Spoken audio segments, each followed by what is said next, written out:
The wind howled outside the hospital window, a banshee's wail that echoed Ayeni's inner torments.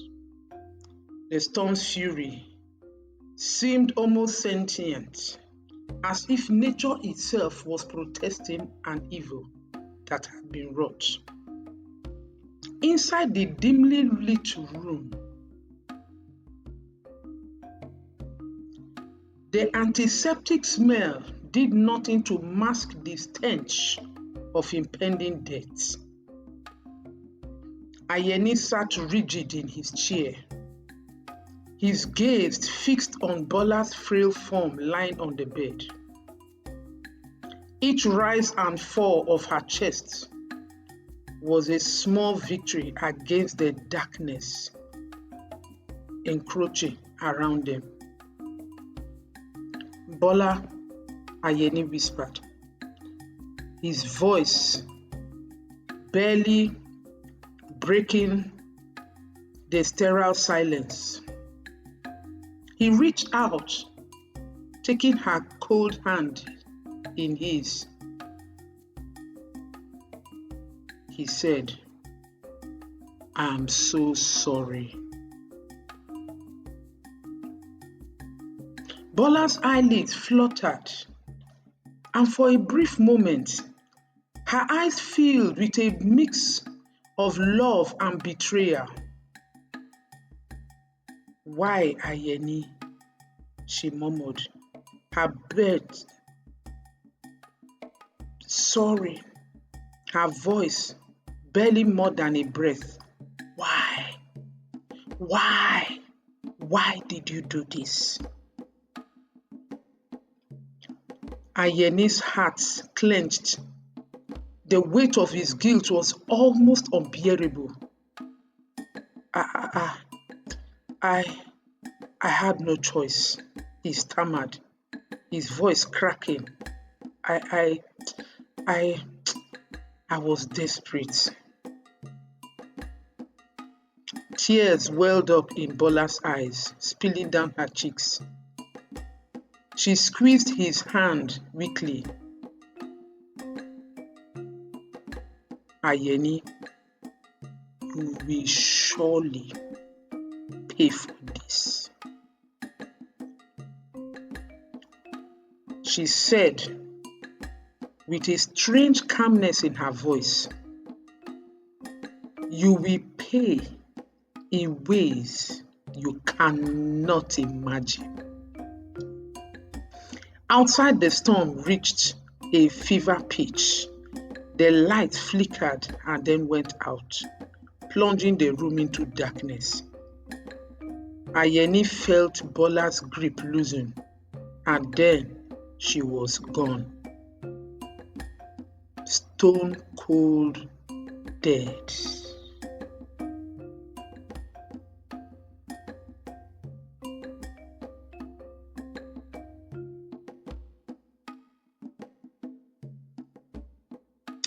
The morning did a little to lift the pall of despair that hung over Ayeni and Bola's small apartment. Once a sanctuary of love and shared dreams, it had become a prison of unpaid bills and shattered hopes. The world seemed to close in on Ayeni as he stared at the eviction notice pinned to the fridge, a cruel reminder of their dire situation. Bola moved around the kitchen with a forced cheerfulness, her eyes betraying the weariness she tried to hide. She placed a cup of tea in front of Ayeni, her hands lingering on his shoulder. "We'll find a way, my darling," she said softly, her voice filled with unwavering optimism. Ayeni could only manage a weak nod. The relentless pressure of their financial woes had worn him down to the bone. Each day felt like a battle he was losing. His redundancy had been the first blow, but the subsequent bankruptcy had been a knockout punch. Now, the once confident man felt like a hollow shell. haunted by the spectre of his own failures. Ayeni watched his peers, particularly his old friend Okezi, with growing envy. Okezi's success was a constant reminder of what Ayeni had lost. The sight of Okezi's luxurious Mercedes-Benz car and the tales of his thriving business gnawed at Ayeni, deepening his sense of inadequacy. One evening, Bola came home with a hesitant smile. "Chief Agu invited me to dinner again," she said, to sound casual. He mentioned a business proposal.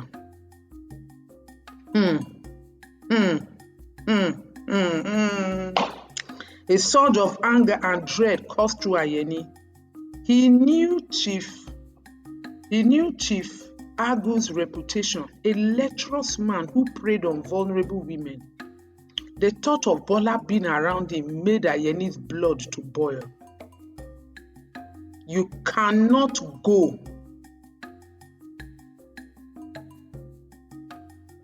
he said firmly. Bola sighed, her shoulders slumping. "Ayeni, we need the money. Maybe this time it will be different." Ayeni scorned. He knew better. Chief Agu's intentions were never ever honorable and were never going to be. And he thought of Bola being subjected to his advances filled him with rage. Yet, what could he do?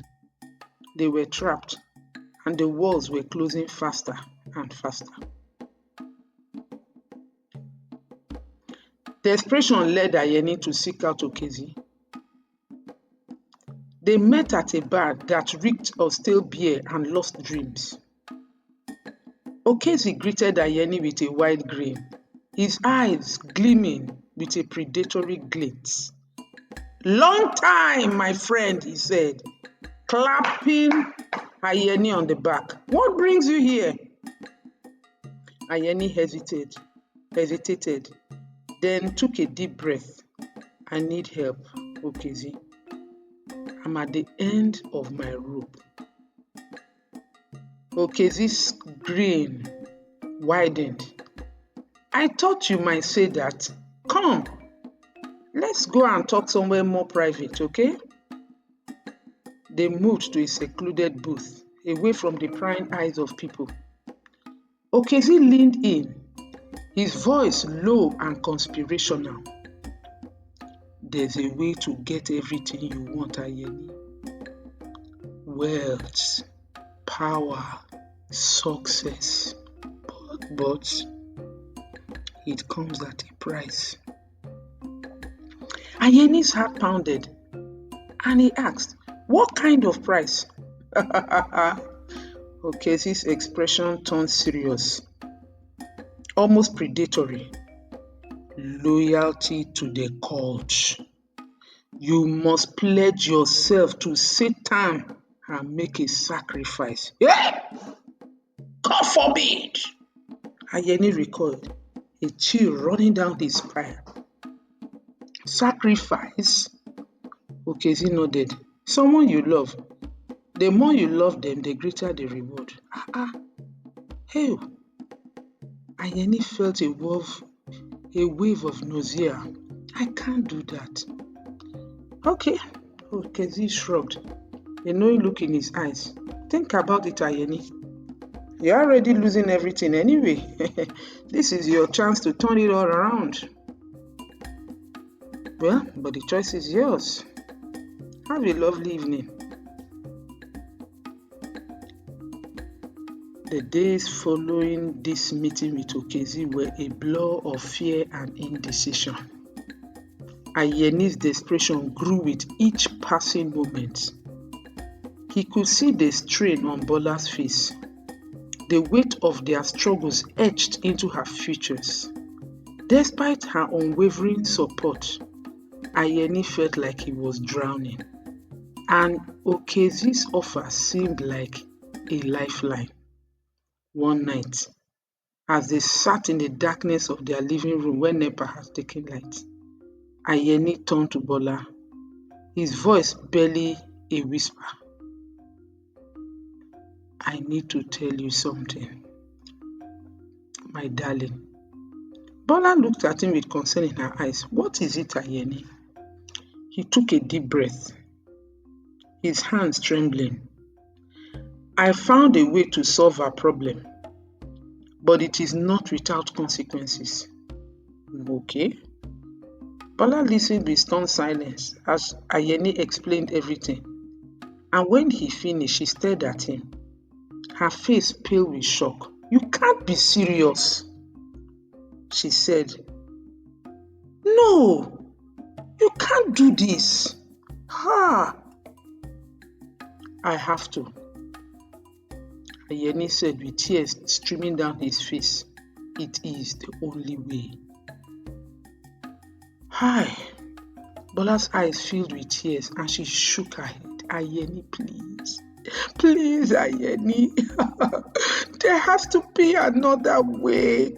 No, please. There has to be another way.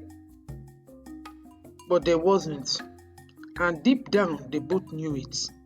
The decision was made and their fate was sealed. The night of the ritual was cold and foreboding. The trees loomed like dark sentinels as Ayeni and Bola drove to the remote location that Okezi had given them. The moon was hidden behind thick clouds, casting the world into an eerie darkness. They arrived at a clearing where a group of men dressed in dark robes awaited them. A fire burned in the center, casting flickering shadows that danced around the circles. The air was thick with a sense of burning herbs, making something far more sinister. Okezi stepped forward, his expression unreadable. Are you ready? Ayeni nodded, his heart pounding. Bola clung to his arms, her eyes wide with fear. Remember, Okezi said with his voice low, once you start, there is no turning back. Ayeni swallowed hard and stepped forward, pulling Bola with him. They knelt before the fire and the chanting began. The words of foreign filled inaudible words, filled with dark powers, sent shivers down Ayeni's spine. As the ritual progressed, Ayeni felt a cold hand grip his heart. He glanced at Bola, and their eyes met. In that moment, he saw the love and betrayal in her gaze, and it nearly broke him. But he couldn't stop now. The ritual had reached its climax, and Ayeni uttered the final words. A wave of darkness washed over them, and Bola collapsed, her body convulsing. Ayeni held her as she took her last breath. Her eyes filled with haunting sorrow. She said, "You will pay for this," she whispered, her voice barely audible. Ayeni, you will surely pay. And then she was gone. Ayeni's newfound wealth came almost overnight. The transformation was staggering. Their small, dilapidated apartment was replaced by a luxurious house in an upscale neighborhood. Ayeni drove a new car, wore designer clothes, attended exclusive events. From the outside, it seemed like he had finally made it. But the cost was insidious. Bola's family was devastated by her sudden death, and their grief quickly turned into suspicion. Her parents especially were relentless in their quiet accusations. Their eyes filled with unspoken questions whenever Ayeni saw them. The guilt gnawed at him, a constant reminder of the price he had to pay for his success. Ayeni tried to move on, but Bola's presence lingered. He saw her in his dreams. He felt her in the shadows of his home. He heard her voice in the wind. The once comforting silence of his new life had become a tormenting echo chamber of regret and fear. The paparazzi, drawn to his sudden wealth, hounded him relentlessly. Every move he made was documented, every decision scrutinized. The pressure was immense, and Ayeni found himself crumbling under the weight of his deceit. Tinuke entered his life like a whirlwind, a beautiful and charismatic lady, and she was everything Ayeni thought he needed to forget Bola.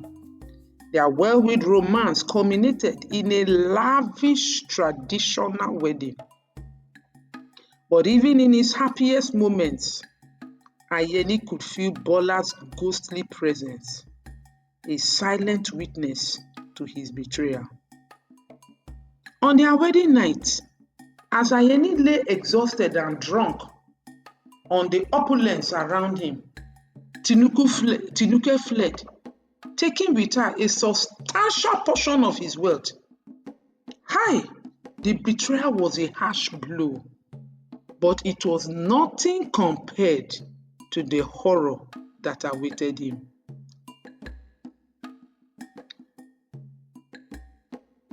Ayeni's life spiraled into chaos.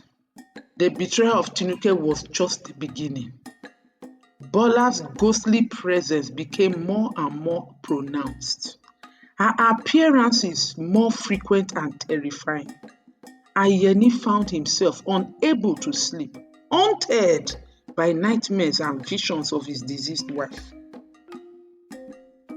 Bukola, a childhood friend, tried to offer him solace. She moved in with him, hoping to help him navigate his grief. But the cost was relentless. Bukola fell ill shortly after moving in. Her health deteriorated rapidly and she passed away within weeks. Her death, another mark on Ayeni's soul. The pattern continued with Ngozi, a woman Ayeni briefly dated. She betrayed him, embezzling all the funds he made from a business, and she fled with it.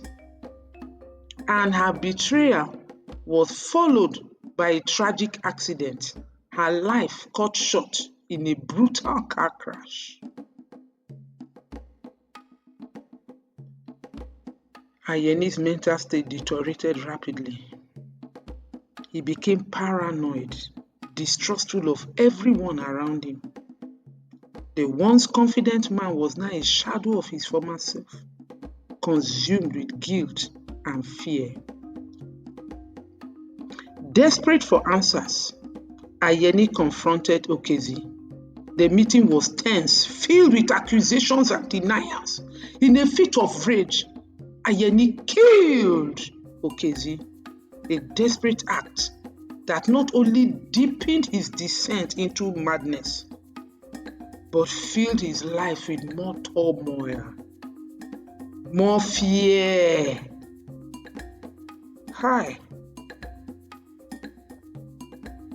Ayeni's plea to the satanic cult was his last hope. The chief priest demanded a sacrifice that was horrifying. Ayeni had to sacrifice his mother to break the curse. Hell! It was a demand he could not meet. He fled, abandoning his luxurious life and seeking refuge on the streets. Homeless and destitute, Ayeni wandered the city, his mind fractured by the horrors he had endured. He barely recognized himself. His once proud figure now gaunt, a haunted shadow. Uche, a childhood friend and a devout born-again Christian, found Ayeni in this state, and she took him in, nursing him back to health.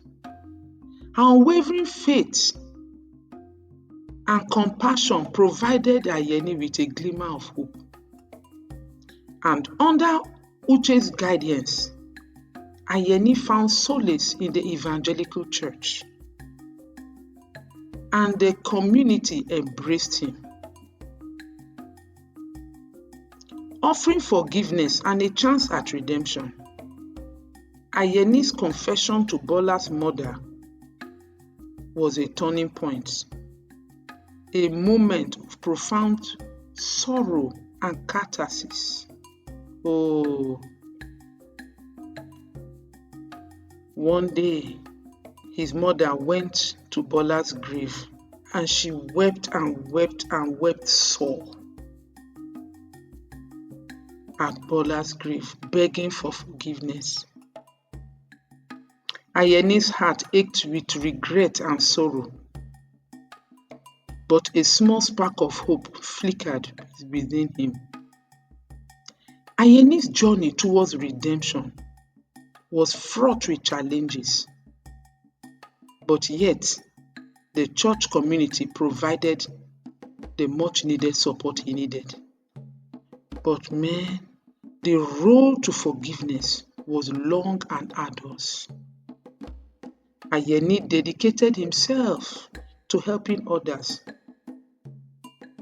Fastings, prayers every day and every week, using his remaining wealth to support charitable causes and to rebuild his life. Uche remained a constant presence in his life. Her faith in Jesus Christ, a beacon of light in Ayeni's darkest moments.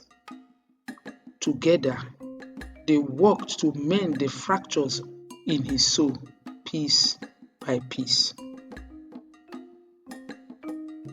Ayeni's confession and the support of the church began to heal his fractured mind, and slowly but surely, he started to rebuild his life.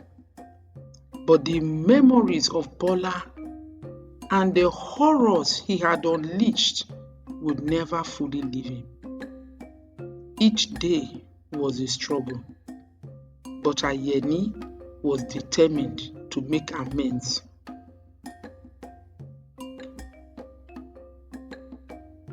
The storm had passed, and a sense of peace settled over the city. Ayeni stood at Bola's grave, tears rolling down his cheeks. He wept. Oh, Bola, I am so sorry. I was wrong. I will never forget you. Please forgive me.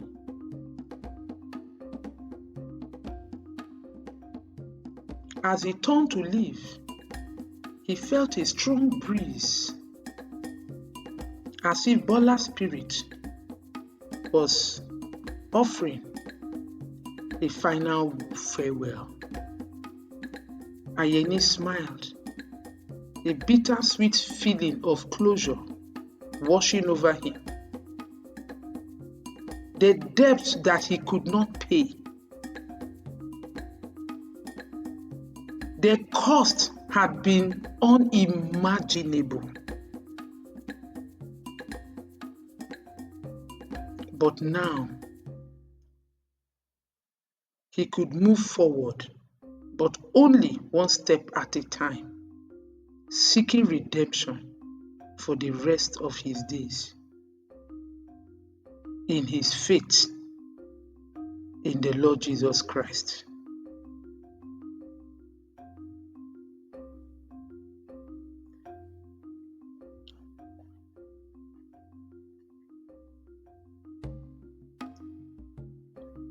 This story is very sad, but it ended on a good note.